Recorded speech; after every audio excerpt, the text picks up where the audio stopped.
അമ്മാമോ ദേ JD സാറും നാദറ കുഞ്ഞു എത്തി. അമ്മാമോ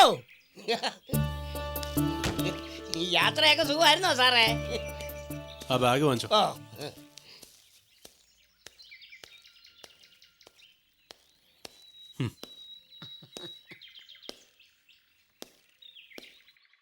ഇതെന്നതാ നാദരമോൾ വന്നില്ലയോ? ഇല്ല, 4-5 ദിവസത്തെ വർക്ക് കൂടിയുണ്ട്. അവിടെ പ്രത്യേകിച്ച് റെസ്കോർട്ടിന്റെ ആവശ്യമില്ലാത്തതുകൊണ്ട് ഞാനിങ്ങ് പോന്നു. അല്ല, ഇവിടെയും പ്രത്യേകിച്ച് തിരക്കൊന്നും ഇല്ലാത്ത സ്ഥിതിക്ക് ജേഡിക്ക് അവിടെ തന്നെ അങ്ങ് നിൽക്കാമായിരുന്നല്ലോ. എന്തിനാ വെറുതെ അവിടെ ഇരുന്ന് ബോറടിക്കുന്നത്? അതിലും ഭേദം വീട്ടിലിരിക്കുന്നല്ലേ. അല്ല, എന്നാലും ഭാര്യ അവിടെ ഒറ്റയ്ക്കാക്കിട്ട്. ഒറ്റയ്ക്കാണെന്ന് ആര് പറഞ്ഞു? റെക്കോർഡിംഗ് എന്നൊക്കെ പറയുന്ന ഒരു ടീം വർക്ക് അമ്മാമേ. ഒത്തിരി പേര് കാണും. ഒറ്റയ്ക്കാവുന്നത് കൂടെ പോകുന്നവർ മാത്ര. മോളെവിടെ? അവളെ കണ്ടില്ലല്ലോ.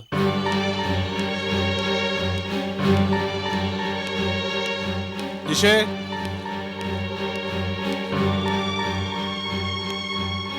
മോളെ, മോളെവിടെ എഴുതോ? അത് എന്താ? ജിഷ കൊച്ചു അവരുടെ വീട്ടിലേക്ക് പോയി സാറേ. തനിച്ചോ?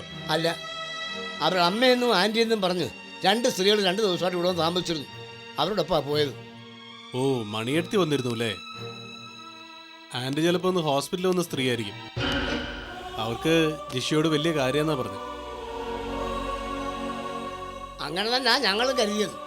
പക്ഷെ ചോദിച്ചപ്പോ ഈ ആൻറ്റി ആശുപത്രി വന്ന ആൻറ്റി അല്ലെന്നാ പറഞ്ഞത്. ആണോ? സാറില്ല, നമുക്ക് ചോദിക്കാം. അതിരിക്കട്ടെ, അമ്മാമ്മ സമ്മതിച്ചിട്ട് തന്നെയാണോ അവളോട് പോയത്? ആ മണിയമ്മ വന്ന ദിവസം മുതലേ എന്നോട് പറയാൻ തുടങ്ങിയതാ, മോളെ 2 ദിവസം വീട്ടിൽ കൊണ്ടുപോയി നിർത്തിക്കോട്ടെ എന്ന്. അവരെ കാര്യകാരണങ്ങൾ പറഞ്ഞ് മനസ്സിലാക്കി ഞാൻ പിന്തിരിപ്പിച്ചു. പക്ഷെ ആൻറ്റി എന്ന് പറഞ്ഞ ആ സ്ത്രീ വന്നതോടെ ജിഷക്കൊച്ചിൻ്റെ മട്ടും ഭാവവും എല്ലാം അങ്ങ് മാറി. ഞാൻ തടഞ്ഞാലും അവൾ പോകും എന്നുള്ള അവസ്ഥ വന്നു. പോയിക്കൊള്ളാൻ ഞാനും പറഞ്ഞു.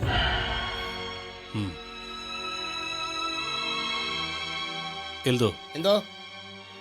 ഈ പെട്ടി അകത്തോണ്ട് വെച്ചിട്ട് ആ കാറിന്റെ കീങ് എടുക്ക്. എന്നാ സാറേ? ചോദ്യങ്ങൾ പിന്നെ ആദ്യം പറഞ്ഞനുസരിക്കും. ഓ,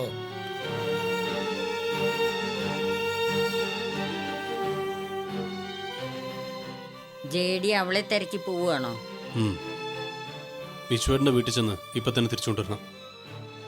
ഇത്ര ദൂരം യാത്ര ചെയ്ത് വന്നിട്ട് നാളെ കഴിഞ്ഞ് തിരിച്ചു വന്നില്ലെങ്കിൽ മാത്രം പോരെ ഈ അന്വേഷണം?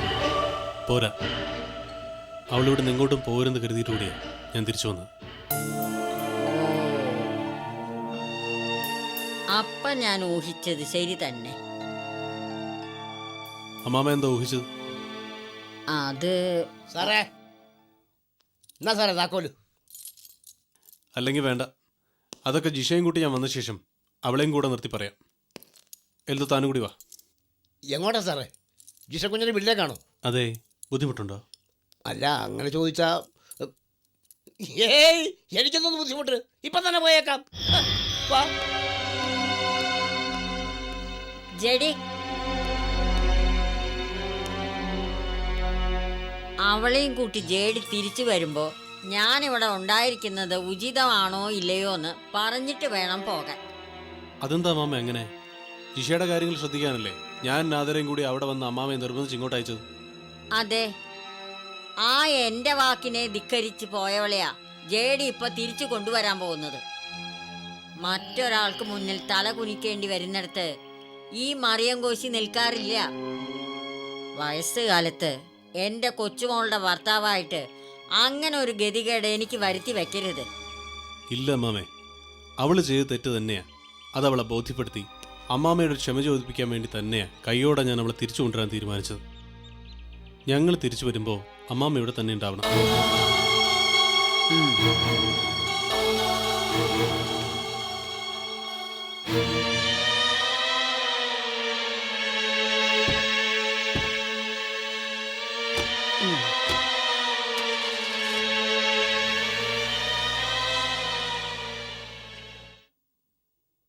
എന്നാലും മണിയും അവിടെ കൂടിക്കളയെന്ന് ഞാൻ കരുതിയില്ല. വേണോന്ന് വിചാരിച്ചിട്ടല്ല നളിനി. ഞാൻ ചെല്ലുമ്പോ ജയദേവനും ഭാര്യ അവിടെ ഇല്ല. എന്നെ കണ്ടപ്പോ ജയദേവന്റെ മോളൊരൊറ്റപ്പിടി. 2 ദിവസം കഴിഞ്ഞ് വല്യമ്മ വിടൂന്നും പറഞ്ഞ്. ഞാൻ നിന്നോട് പറഞ്ഞിട്ടുണ്ടല്ലോ, അവൾ എനിക്കെന്റെ ജിഷമോളെപ്പോലെ തന്നെയാണെന്ന്. അന്നൊരു ദിവസം ഇവിടെ ഒന്ന് പിറന്നാളാഘോഷിച്ച കുട്ടിയല്ലേ? ആ അവള് തന്നെ. എനിക്ക് ആ മോളോടൊപ്പം കുറച്ചു നേരം കഴിയാന്ന് വെച്ചാ വല്ലാത്തൊരു മനസുഖ. എന്നുവെച്ച് അവിടെ ചെന്നുള്ള താമസം ഒരു ശീലമൊന്നും ആക്കണ്ട മണിയമ്മേ. അന്നൊരു ദിവസം കയറി വന്ന കൂട്ട് ഏതെങ്കിലും ഒരു നേരത്തെ വിഷുവേട്ടനെങ്കിൽ കയറി വന്നാലോ? ശരിയാ. ഇതിനിടയില് ആ 2 ദിവസം ഞാനങ്ങ് മറന്നു. ഇനിയില്ല. നീ പറഞ്ഞ പോലെ വഴിതെറ്റിയെങ്കിലും ഒന്ന് കേറി വന്നാ ഒരു തുള്ളി വെള്ളം കുടിക്കാൻ പറ്റിയില്ലെങ്കിൽ പിന്നെ ഞാൻ എന്തിനാ ഇങ്ങനെ കാത്തുകെട്ടി കിടക്കണേ? ഞാൻ മണിയമ്മയെ വിഷമിപ്പിക്കാൻ വേണ്ടി പറഞ്ഞതൊന്നുമല്ല. മണിയമ്മ ഇവിടെ നിന്നെങ്കിലും പോയി താമസിക്കുന്നത് എനിക്കും ഇഷ്ടമല്ല. അതുകൊണ്ടാ. എനിക്കറിയില്ലേ നിന്നെ. ആരും ഇല്ലാത്തവർക്ക് ദൈവം തുണ എന്ന് പറഞ്ഞതുപോലെ എന്റെയും നിന്റെയും കാര്യം. എന്റെ സങ്കടം കേൾക്കാൻ നീയും നിന്റെ സങ്കടം കേൾക്കാൻ ഞാനും. ഒരു ദിവസം നമ്മുടെ കാലം അങ്ങ് തെളിയും മണിയമ്മേ. ആ, നിങ്ങൾ ആ പലചരക്കിന്റെ ലിസ്റ്റിംഗ് എടുത്തേ. ലിസ്റ്റ് ഒന്നുമില്ല. എനിക്കെന്തൊക്കെയാ വേണ്ടെന്ന് നിനക്കറിഞ്ഞൂടെ? കുറച്ചു ദിവസം ഞാനിവിടെ ഇല്ലാത്തോണ്ട് ഇവിടുത്തെ അടുക്കളയിലും ഒന്നുമില്ല. അതുകൂടി കണ്ടറിഞ്ഞ് നീ ആ നായരുടെ കടയിൽ നിന്ന് വാങ്ങിച്ചോ. കാശ് ഞാൻ നാളെ പെൻഷൻ വാങ്ങി വരുമ്പോ കൊടുക്കാന്ന് പറ. ഉം. ഉം. ആ പിന്നെ ഞാൻ തിരിച്ചു വരാൻ ഇത്തിരി വൈകും. എനിക്കൊന്ന് പഞ്ചായത്ത് ഓഫീസിൽ കയറണം. ശരി, അതൊക്കെ കഴിഞ്ഞിട്ട് മതി. എനിക്കിവിടെ വിരുന്നുകാരൊന്നുമില്ലല്ലോ. ഉം.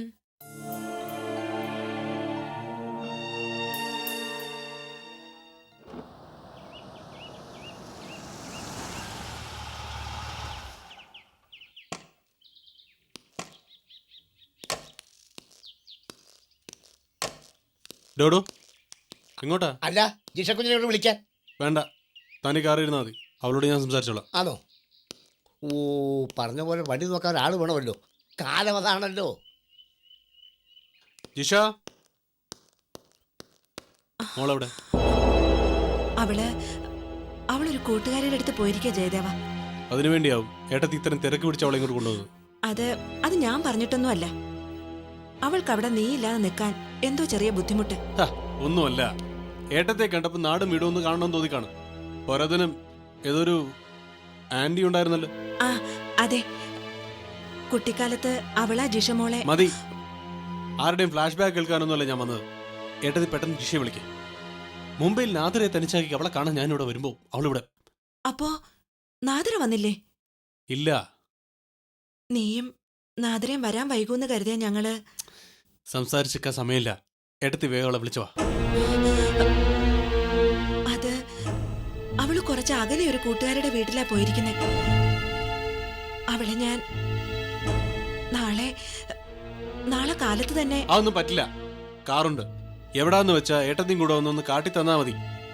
എനിക്ക് അവളെ ഇപ്പൊ തന്നെ കൊണ്ടുപോകണം. അത്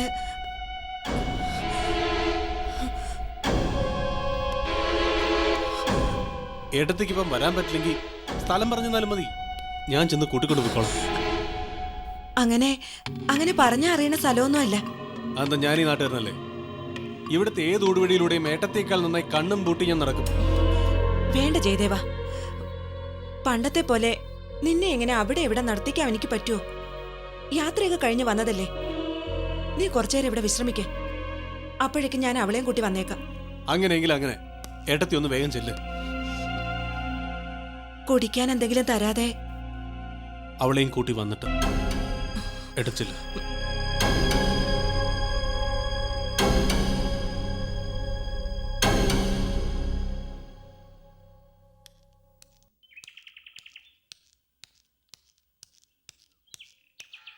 ഹലോ, ഇതെങ്ങോട്ടാ?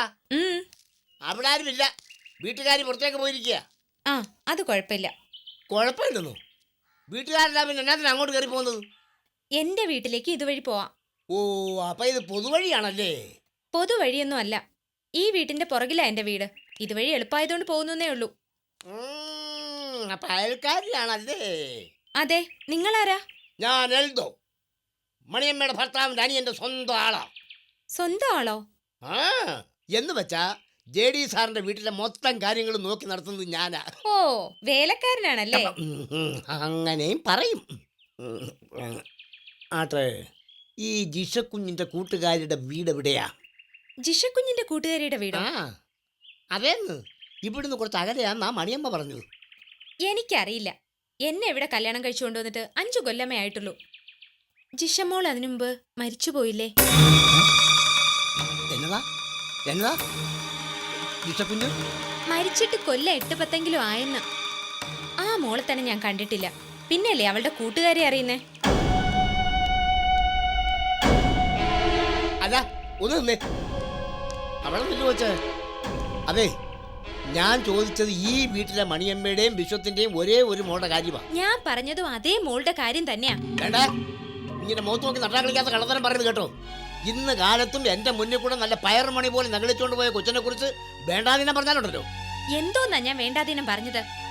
ദേ, കൂടുതൽ എന്നെ കൊണ്ടൊന്നും പറയിക്കണ്ട. സൂക്കിയുടെ അധികം പഴകിയിട്ടില്ലെങ്കിൽ ഒരു കാര്യം കാട്ടിത്തന്ന ഇയാൾക്കത് മനസ്സിലാവും. ജിഷമോൾ ജീവിച്ചിരിപ്പുണ്ടോ ഇല്ലയോ എന്ന്. ദാ അവിടേക്ക് ഇറങ്ങിയാ കാണാം മണിയമ്മ എന്നും വിളക്ക് വെക്കാറില്ല ജിഷമോടെ കുഴിമാടം.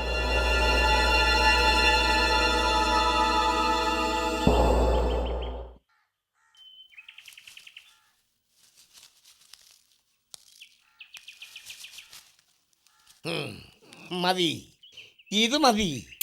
ജീവിച്ചിരിക്കുന്ന ജിഷക്കൊച്ച് വിശ്വത്തിന്റെയും മണിയമ്മയുടെയും മകളെന്ന് തെളിയിക്കാൻ അവരുടെ മരിച്ചുപോയ കൊച്ചിന്റെ ഈ ശവക്കലറ മാത്രം മതി. ജെഡി സാറിനെ വിളിച്ച് ഇപ്പൊ തന്നെ കാര്യം പറഞ്ഞാലോ? വിളിക്കാൻ തെച്ചിട്ട് പാണ്ടാവോ?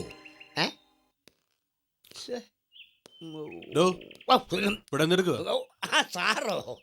ഞാൻ സാറിനെ നോക്കി അങ്ങോട്ട് വരാനിരുന്നപ്പം സാർ ഇങ്ങോട്ട് വന്നത് നന്നായി. അതിന്റെ അർത്ഥം സാറും വിവരങ്ങൾ അറിയാൻ സമയമായി എന്നാ. എന്ത് വിവരങ്ങൾ? പറയാം സാറേ. ഈ ശവക്കല്ലറ ആരുടേതാണെന്ന് സാറിനറിയാവോ? എന്തൊരു ചോദ്യമല്ലോ. അമ്മയുടെ അന്ത്യകർമ്മങ്ങളിലൊന്നും പങ്കെടുക്കാനായില്ലെങ്കിലും അമ്മ കിടക്കുന്ന ഈ മണ്ണും ഈ ശവക്കല്ലറയൊക്കെ ഞാൻ തിരിച്ചറിയാതിരിക്കോ? അയ്യോ സാറേ, ഇത് അച്ഛൻ്റെയും അമ്മയുടെ ഒന്നും ശവകുടീരമല്ല. ഇതിൻ്റെ അടിയിൽ ആള് വേറെയാ. എൽദോ, ആത്മാക്കളെക്കുറിച്ചുള്ള തൻ്റെ ഗവേഷണമൊക്കെ അങ്ങ് പോയിട്ട് മതി. ഇവിടെ വേണ്ട.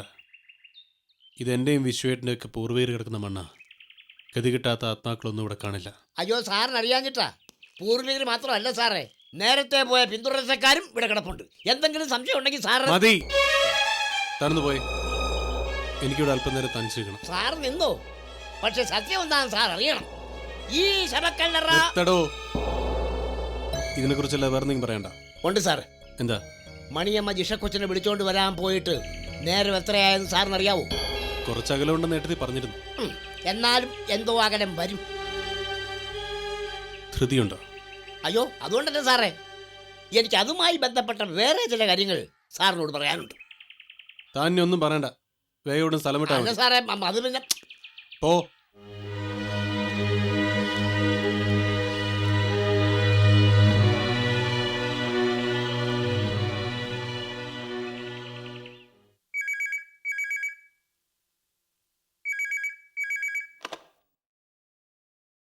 ഹലോ. ആ അമ്മമ്മേ, ഞാനാ നാദിര. ജേഡി എവിടെ എത്തിയോ? എൻ്റെ മോളെ, ജേഡിയൊക്കെ ഇവിടെ എത്തി. നീ എന്നാത്തിനാ അയാളെ ഇപ്പൊ ഇങ്ങോട്ട് വിട്ടത്? ഇവിടെ എന്നാ മലമറക്കാനുണ്ടോ? അതെന്താ അമ്മമ്മേ, എന്തെങ്കിലും പ്രശ്നം ഉണ്ടായോ അവിടെ? ഇനി എന്നാ പ്രശ്നം ഉണ്ടാവാനാ? ആ കൊച്ചിന്റെ അമ്മയും ആന്റിയും എല്ലാം ഇവിടെ വന്നിരുന്നു. 2 ദിവസത്തെ പൊറുതി കഴിഞ്ഞ് ഇന്ന് കാലത്ത് ആ കൊച്ചിനെ എഴുന്നള്ളിച്ച് അവരങ്ങ് പോയി. എന്തൊക്കെയാ അമ്മമ്മേ പറയുന്നേ? അവളുടെ ആന്റി എന്ന് പറഞ്ഞാ ഞാനന്ന് ഹോസ്പിറ്റലിൽ വെച്ച് കണ്ട സ്ത്രീയാണോ? അതെങ്ങനെയാ ഞാൻ അറിയുന്നേ? ഹോസ്പിറ്റലിൽ വെച്ച് നീയല്ലേ അവളെ കണ്ടിരിക്കുന്നത്. എന്നതായാലും നിനക്ക് അവളെ തിരിച്ചറിയാൻ വേണ്ടിയുള്ള വിദ്യയൊക്കെ അമ്മാമ്മ ഇവിടെ ചെയ്തു വെച്ചിട്ടുണ്ട്. എത്രയും വേഗം നീ ഒന്ന് ഇങ്ങോട്ട് വന്നേച്ചാ മാത്രം മതി. വരാം അമ്മമ്മേ, എത്രയും പെട്ടെന്ന് തന്നെ വരാം. അമ്മാമ്മ ഇപ്പൊ ഫോണൊന്ന് ജേഡിക്ക് കൊടുത്തേ. അതല്ലേ മോളെ രസം. വന്ന് കയറിയ ഉടനെ അവൾ ഇവിടെ ഇല്ലാന്നറിഞ്ഞ് പുറകെ പോയിരിക്കുക കൂട്ടിക്കൊണ്ടുവരാൻ. അവൾ ആരാ? അയാളുടെ സ്വന്തം മോളോ?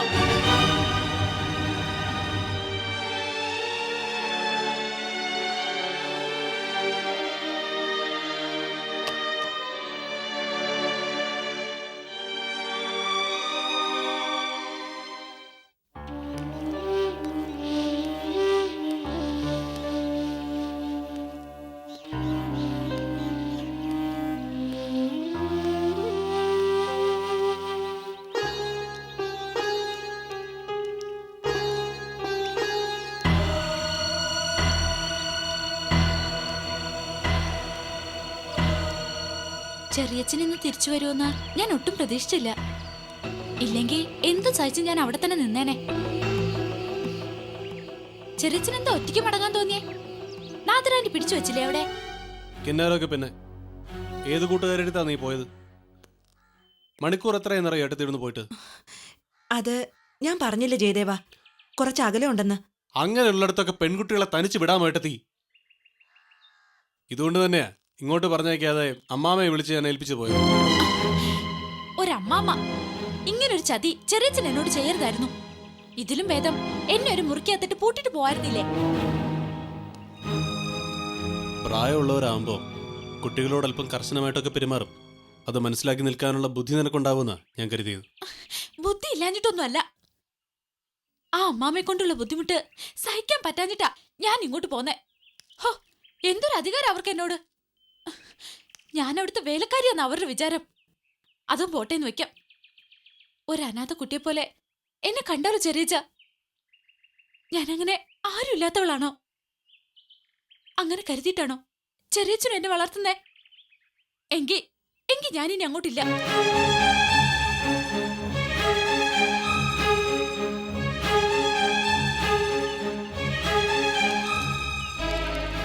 ആ അമ്മാമ്മ ഒരു പ്രത്യേക ടൈപ്പാ. മോളൊന്നും കാര്യാക്കണ്ട. അതിനിടയ്ക്ക് അമ്മയും ആന്റിയും വന്നതുകൊണ്ടാ ഞാൻ രക്ഷപ്പെട്ടത്. ചെറിയച്ഛൻ അമ്മയടുത്ത് ചോദിച്ചു നോക്ക് എന്തായിരുന്നു അവരുടെ സ്വഭാവം എന്ന്. ഏട്ടത്തിയോടെന്തെങ്കിലും മോശമായിട്ട് പെരുമാറിയവര്? ഏയ്, അങ്ങനൊന്നുമില്ല. അമ്മ അത് പറയില്ല. ഞാൻ തന്നെ ചെറിയച്ഛനായതുകൊണ്ടാ ഇതൊക്കെ പറഞ്ഞത്. നാദരാന്റിയോട് എനിക്കിതൊക്കെ പറയാൻ പറ്റുമോ? ആ, ഞാൻ ചായ ഉണ്ടാക്കാം. ഇവിടെ വന്ന ശേഷം ജയദേവനൊന്നും കഴിച്ചില്ലല്ലോ. പെട്ടെന്ന് ഇറങ്ങണം, ചായ മാത്രം മതി. ചെറിയച്ഛന്റെ ഒപ്പം ആ എൽദോയും വന്നിട്ടുണ്ടല്ലേ? ഞാൻ വെറുതെ കൂട്ടിന്നേ ഉള്ളൂ. അയാളും അമ്മാമ്മയുടെ ആളാ. എന്നെക്കുറിച്ച് ഒരുപാട് കുറ്റവും കുറവൊക്കെ പറഞ്ഞു തന്നിട്ടുണ്ടാവും അല്ലേ? എന്നോടോ? ഏയ്, അതിനുള്ള ധൈര്യമൊന്നും അയക്കില്ല. വാ.